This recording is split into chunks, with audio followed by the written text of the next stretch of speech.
Ladies and gentlemen, good evening. This is Al24 Midnight News. To the headlines. Algerian President Mr. Abdelmajid Tebboune affirms Algeria's aspiration to build mutually beneficial African-Russian partnership, stating that African Union participating in expanding cooperation must be guaranteed.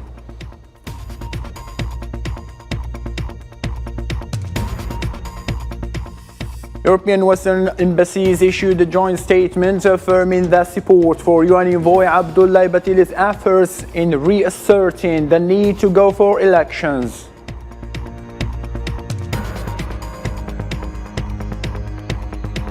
Algeria, Iraq, Iran, Saudi Arabia and other Middle Eastern nations on Thursday condemned the burning of Quran in Sweden, warning such acts inflame the feelings of Muslims around the world.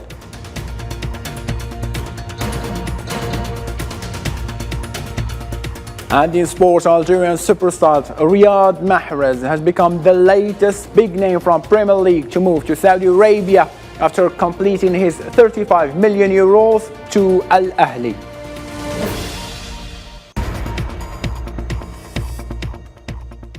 Hello again and welcome. The Algerian President Mr. Abdelmajid Tebboune affirmed that Algeria hopes to build a strong, fruitful and profitable Africa-Russia partnership capable of fulfilling the aspirations of the African peoples for progress, prosperity and the emergence of a just international order based on the respect of the principles of international legality and multilateralism.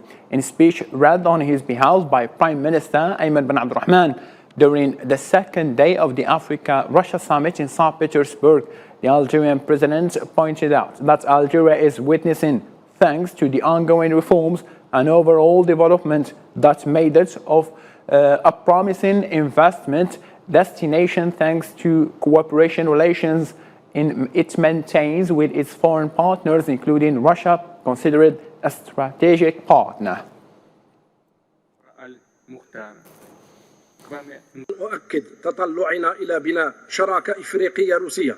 I affirm our ambition to establish a strong, fruitful and mutually beneficial African-Russian partnership capable of fulfilling the aspirations and ambitions of our African peoples for progress and prosperity and for the emergence of a just new world order based on the respect for the principles of international legality and multilateralism. Algeria, after completing various reforms, is endeavoring today to build a diversified and modern economy capable of facing all challenges, particularly energy, food and health security, and is currently witnessing, thanks to the program of the President of the Republic, Mr. Abdelmajid Tebboune, an inclusive development that makes of it a promising investment destination, thanks to the new business climate conducive to national and foreign investment. My country counts in its development process on its cooperation relations that united with its foreign partners, including Russia, being a strategic partner of Algeria.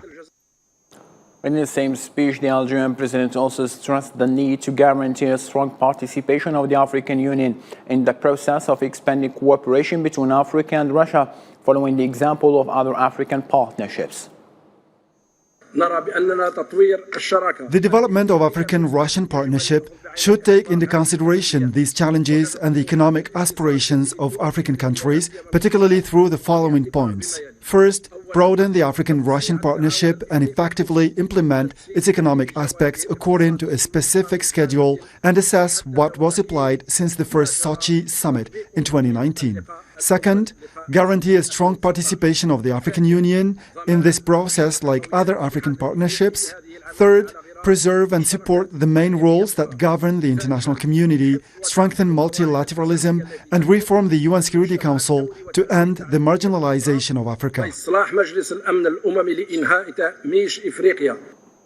Also speaking to the press after the conclusion of the Russian-African summit, the Algerian Prime Minister, Mr. Ayman bin Abdurrahman, stated that Algerian-Russian relations are progressing in the right direction, particularly after President Tebboun's visit to Russia in the mid of June, adding that Algeria continues to implement its development approach on the African continent. Algerian-Russian relations are on the right track. especially after the visit of the President of the Republic to Russia in mid-June 2023. These relations are moving forward in their strategic dimension as desired by both leaders. Algeria is determined to implement the new approach and the efforts aimed at achieving growth in the African continent to fight against the phenomena of terrorism and illegal migration.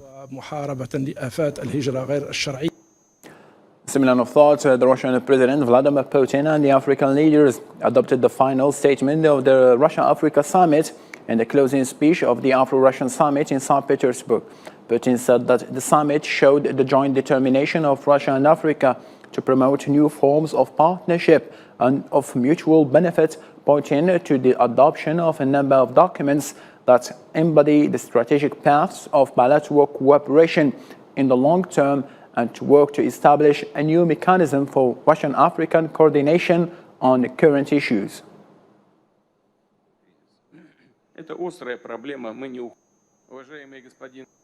We are confident in the successful future of Russian-African relations, as this summit once again demonstrated our joint determination to strengthen and explore new mutually beneficial partnerships. Notably, the adoption of St. Petersburg Declaration outlines strategic paths for long-term cooperation between Russia and Africa. Going forward, we will act as a mechanism for negotiating partnerships and maintain continuous communication between the foreign ministries of Russia, Africa, and the African Union. Additionally, we plan to establish a new mechanism for Russian-African coordination in security matters, addressing pressing issues like combating terrorism, ensuring information security, and addressing climate change. In a speech during the second day of the Russian-African Summit, the President of the Comoros and the rotating President of the African Union, Ghazali Osmani, called for the need for the countries of African continent to play an important role in international forums, stressing that Russia's investment in the continent does not mean that it dispenses with its other partners. We support Africa playing a role in international platforms in a multipolar world, so Russia will invest in the African continent. But this does not mean that others are not entitled to invest. For our part, we will create the appropriate conditions and we will enjoy many partners. Still with the Russia-Africa Summit, our L24 special envoy to St. Petersburg, Sarah Nel, will brief us more on the closure of the summit. Good evening. Russia-Africa Summit has come to an end in this second edition with the adoption of the St. Petersburg Statement, in which African countries, along with Russia, have decided to meet every 3 years. And President Putin, in his speech, has stated that it was also agreed for Russia to cooperate and collaborate with African countries to mitigate the sanctions imposed on African nations at the level of the UN Security Council. And also, it was also agreed for Russia to collaborate with African countries, especially in the education and transfer of technology sectors. For his part, President of the AU, Othmani Ghazali, has stated that the summit was a real success and that Russia has always stood by African countries, especially in their fight against colonialism, slavery, or even against apartheid. He also stated that it is high time for Russia and Africa to create a follow-up mechanism to make sure that the decisions made in this type of summit are implemented on the ground. At the end of the day, it was also decided for Russia to continue providing grains to Africa and for some countries even for free. From St. Petersburg, Russia, Sarah Alal for L24 News. Rightly understood from our L24 special envoy, Sarah Alal. Thank you so much. Now, the African delegations participating in the Africa-Russia Summit in St. Petersburg expressed their hopes for African countries to achieve their food and water security, noting the need to benefit from pioneering African experiences in the agricultural field, including the Algerian experience. Mohammed Khatou. Africans place great hopes on the St. Petersburg Summit in their search for partnerships and to benefit from the experiences of other countries in important economic sectors such as agriculture and water resources. The African delegations stressed the need to reach a Russian-African partnership that guarantees mutual interests. The Algerian experience has become an inspiration for African countries. The question of achieving food and water security dominated the discussions of African delegations, especially from the Sahel countries. Algeria and Mali are located on the border of the Grand Sahara. We share common geography and climate, as you know.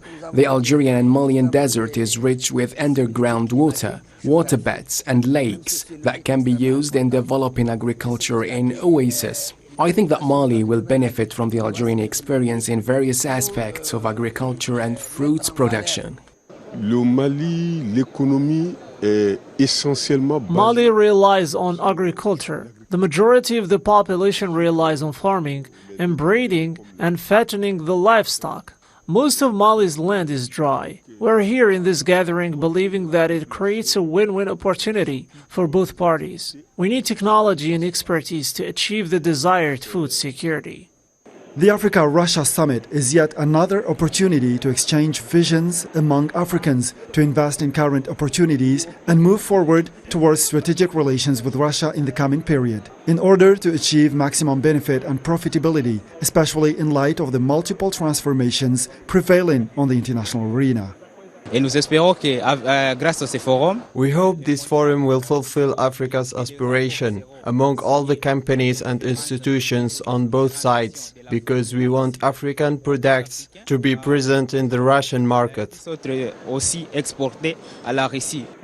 The St. Petersburg summit concludes its proceedings on Friday amid Russian promises to establish win-win partnerships and help Africa overcome its many economic crises, especially in food and energy. Russia also promised to guarantee grain supplies to African countries within a specified deadline. Chinese President Mr. Xi Jinping met with his Mauritanian counterpart Mohammed Ould Sheikh Al Ghazouani in Chinese Qinghai province. During the meeting, the Chinese president stressed the country's continued support to Mauritania in pursuing a development path suited to its national circumstances and oppose external interference in Mauritania's internal affairs. Since China and Mauritania established diplomatic ties 58 years ago, the two sides have always treated each other with sincerity and supported each other. We have formed profound friendship. In the face of changes in the world unseen in a century and new changes in the situation in the Middle East and North Africa, China and Mauritania should continue to be good friends that support each other, good partners that jointly pursue development and work together to safeguard common interests and international fairness and justice. In a video message from Kenya's city of Mombasa, the Kenyan President William Ruto on Friday condemned the coup in Niger that saw Mohamed Bazoum deposed from power. Let's take a listen. The Republic of Kenya joins the rest of the world to condemn in the strongest terms this unconstitutional act that subverts democracy through a coup d'etat and calls for the immediate release of President Mohamed Bazoum, who is reportedly seized by members of the Presidential Guard. The German Higher Regional Court of Düsseldorf began the trial of Moroccan spy accused of spying for Moroccan intelligence. During the investigation, the trial sessions that began a few days ago, the Moroccan defendant admitted that he was recruited as a spy for the Reef movement, which is active in several European capitals in return for obtaining significant sums of money, while the German Attorney General called for imposing a 5-year prison sentence on the accused. For their part, the Reef movement activists residing in Germany demanded that the most severe penalties be imposed on the Moroccan spy, stressing the continuation of the legitimate struggle despite the repression of Makhzen regime and its use of all means to abort the movement. يتعلق الأمر بواحد الجاسوس كان كيتجسس على نشطاء ديال الريف على المستوى الألماني. It's about a spy who's been spying on Reef activists in Germany, especially those who advocate for the independence of Reef. Fortunately, The German security managed to identify the spy and discover that he works with the Moroccan intelligence services. Aziz visited the Moroccan consulate here in Germany last Sunday. He also admitted receiving more than 5,000 euros. This confirms that the Moroccan intelligence is very active here in Europe and Germany specifically. This unprecedented in Germany and in the conflict between Germany and Morocco. Let a German security arrest a spy from the Moroccan occupation. Tunisian President Kais Saied called on his country's government to take urgent measures related to the bread crisis, putting the responsibility on the lobbies he did not mention. In a speech during a meeting with Prime Minister Najla Bougdan and the Minister of Finance Siham Al-Boughadiri, Saied stressed that there is what he described as a twisted way to lift grain subsidies, calling for an immediate end to that. He pointed to the existence of lobbies operating in secret to worsen the situation and tamper with the livelihood of the Tunisian citizens. Now moving on to a different topic, Sudanese paramilitary leader General Mohammed Hamdan Dagalo, known as Hamiti, called for the replacement of army leadership on Friday in his first on-camera appearance since fighting broke out in April. The video of Hamiti was posted to the paramilitary group's Facebook page. It showed him surrounded by shivering members of the Rapid Support Forces as he apologized to the Sudanese people for the impact of ongoing conflict. It's worth noting that Sudan's conflict reached its fourth month this July, causing the deaths of at least 518 people in the capital Khartoum and more than 3 million citizens displaced out of the country.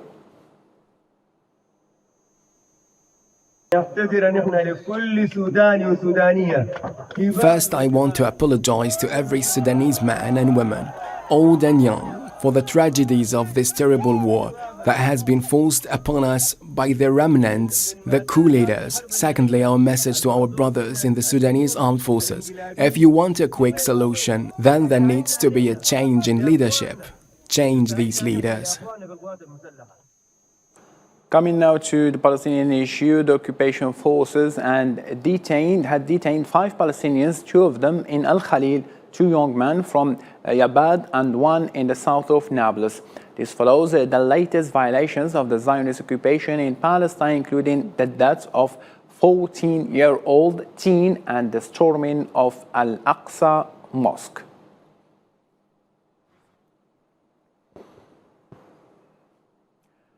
The recent incidents of Quran burning in Sweden and Denmark have attracted outrage and formal diplomatic action from several Muslim countries. This adds to anger that was seen in several streets around the world, where many Muslims protested against the burning of the Holy Book. Nabil Khazini. All of these crowds and many more around the world have gathered to express the outrage of the last banning of the Quran in Denmark and Sweden. The repeated incidents of Quran banning prompted Arab and Muslim countries to protest and threaten to sever diplomatic relations with Stockholm and Copenhagen, bringing Sweden to deny that it permitted the act. We see repeated reproduction of the message also in the Swedish media environment that the police grant permission for the Quran burning. It is factually incorrect. No state permits are issued for burning. On the other hand, permits are issued for public gatherings because our freedom of demonstration and expression is enshrined in the Constitution. Denmark had expressed its condemnation of these incidents without establishing any deterrent action under the pretext of respect for freedom of opinion and expression. Stockholm said it is extremely worried about the consequences if more demonstrations go ahead if the Quran is desecrated. The EU, meanwhile, called the banning of the Quran an offensive act and a clear act of provocation. Attacks on the Quran in Sweden and Denmark have offended Muslims, including those living in Sweden, who voiced their dismay.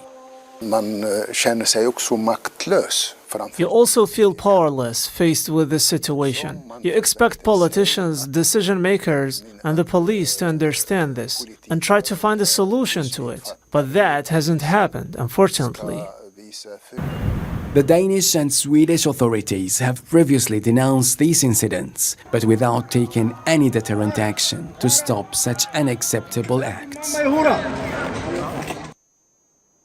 Still in the African continent, embassies of France, Germany, Italy, UK and US support UN envoy Abdullah Batili's efforts and urged all Libyan leaders to respond to demands for national elections as soon as possible.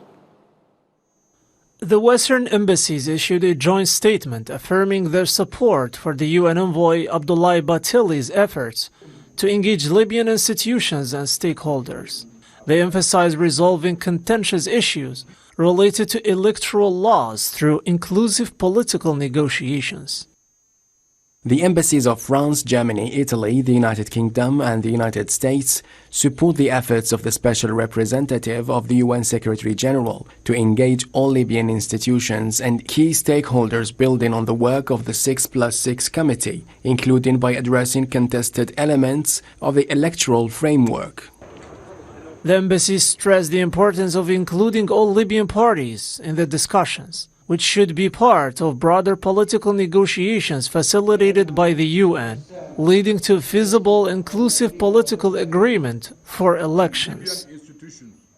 In order to make it workable and to secure the inclusive political agreement needed for a path to elections, the 3+2 stresses that the discussions must be of the broader political negotiations facilitated by the United Nations. Prompt action is urged, as Libyan leaders are called upon to address the people's ongoing demands for national, presidential and parliamentary elections. The focus of Libya's leaders must be on working to respond to the Libyan people's continued demands for national, presidential and parliamentary elections to be held as soon as possible. We reiterate the need for all stakeholders to engage constructively with Special Representative of the Secretary-General Abdullah Batili. The situation remains complex, requiring continued efforts towards stability and democratic governance in Libya. And now for more international news all around the world. Let's follow this roundup by Hassan Brakan. African Union Commission Chairman Moussa Faki Mahamat said on Friday that a new Black Sea grain initiative should work for the benefit of all countries in the world, and especially African nations. Speaking at the Russia-Africa Forum in St. Petersburg, Mahamat also stressed the importance that the African Union attributes to the integrity and sovereignty of states, the settling of crises through compromise. North Korea's state television aired footage on Friday of a large military parade attended by leader Kim Jong-un and visiting delegations from China and Russia, which featured nuclear-capable missiles and new attack drones. The parade on Thursday night marked the 70th anniversary of the end of the Korean War, known as Victory Day in North Korea. State media showed North Korea's latest Hwasong-17 and Hwasong-18 intercontinental ballistic missiles, which are believed to have the range to strike targets anywhere in the United States. Workers collected dead birds in the Vadsø area of Norway's Finnmark country on Thursday, as the country faces a record outbreak of bird flu this year, which has killed thousands of birds, endangered livestock, and restricted travel in some areas. Finland has also reported that wild birds have been severely affected and that the H5N1 strain has now been found in 24 farms, up from 12 earlier this week. The World Health Organization has stated that the risk of H5N1 to human remains low, but reports of infection in mammals must be closely monitored. Protests erupted in Lima on Friday as President Dina Boluarte addressed Congress, seeking legislative powers to combat crime in the country.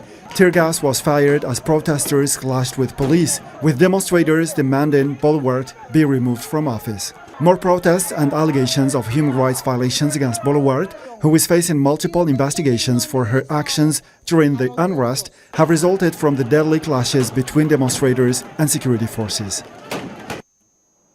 Ending up with the sports, the Algerian football player, or rather superstar, Riyad Mahrez has completed his move from Manchester City to Saudi Arabian club Al Hilal. The deal is worth up to £30 million, which is 35 million euros. The Algerian football star has signed a deal until 2027 and becomes the latest big-name player to move to Saudi Arabia this summer. Riyad Mahrez, 32-year-old, spent 5 years at Al Ittihad Stadium and helped the club to win 11 trophies, including 4 Premier League titles and 1 Champions League.